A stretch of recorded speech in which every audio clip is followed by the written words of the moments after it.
While blockbuster hits from the 70s are well known, the decade also gave us some truly influential horror films that inspired many modern directors.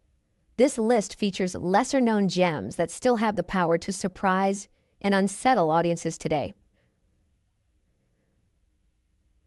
A wealthy businessman, Rudolf Deutsch, assembles a team of scientists and psychics to investigate a notorious haunted house.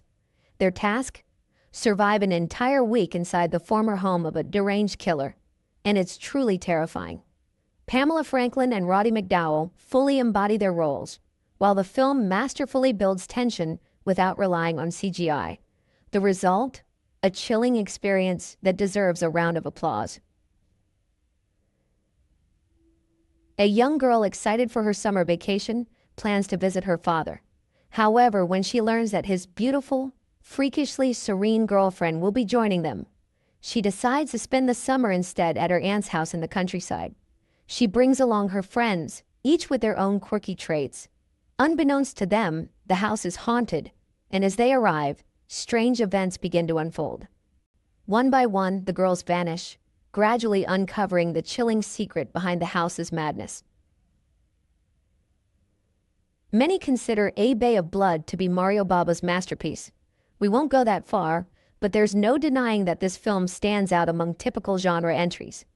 A brutal battle over an inheritance unfolds, with the body count rising by the day, leading to an all-out slasher frenzy by the finale. A precursor to Scream? Absolutely. And the cinematography? It deserves a place in every film studies textbook. Some shots are practically made to be framed and hung on a wall. John Newland tells the story of Sally Farnham, who moves into an old family estate that has been abandoned for years. In the basement, she finds a sealed fireplace. The house staff warns her not to open it, but curiosity gets the better of her, unleashing a swarm of eerie creatures. A perfect example of a dark fairy tale. This film is packed with atmosphere and features standout performances from Kim Darby and Jim Hutton. Its influence can be seen in many modern horror films, and even some video games. Tobe Hooper's Salem's Lot isn't just a vampire horror film. It's a slow-burning, atmospheric miniseries that turns an entire town into a nightmare. Writer Ben Mears returns to his hometown to research the mysterious Marston House, a place he believes is steeped in evil. But the house has new occupants, antique dealer Richard Straker and his elusive partner, Kurt Barlow. When townspeople begin dying under strange circumstances, Ben suspects that Barlow isn't just a shadowy businessman. He's something far more sinister. The challenge?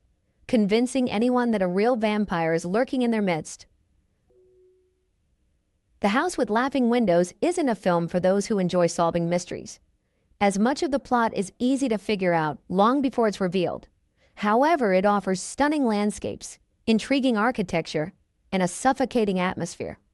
This film is primarily for those interested in stories about cursed places and mental illnesses. Stefano, a restorer, is hired to restore a painting by the disturbed artist Buono Legnani. As he uncovers dark secrets about the painter and the village, strange events begin to unfold. Forced to leave his hotel, Stefano moves into an isolated house and begins a romance with a local teacher. When he learns the terrifying secret of the house with the laughing windows, it may be too late to escape. Brian Forbes' horror comedy, starring Catherine Ross and Paula Prentice, is miles ahead of the modern remake. In the seemingly perfect town of Stepford, the women seem to live ideal lives, happily doing housework, cleaning, cooking, and preparing gourmet meals to please their husbands. However, as two women begin to investigate, they uncover a chilling truth. The wives have been replaced by robots. One downside, typical for 1970s films, is the slow pacing, but this allows the unsettling facade of apparent perfection to sink in, making the horror beneath it feel all the more real.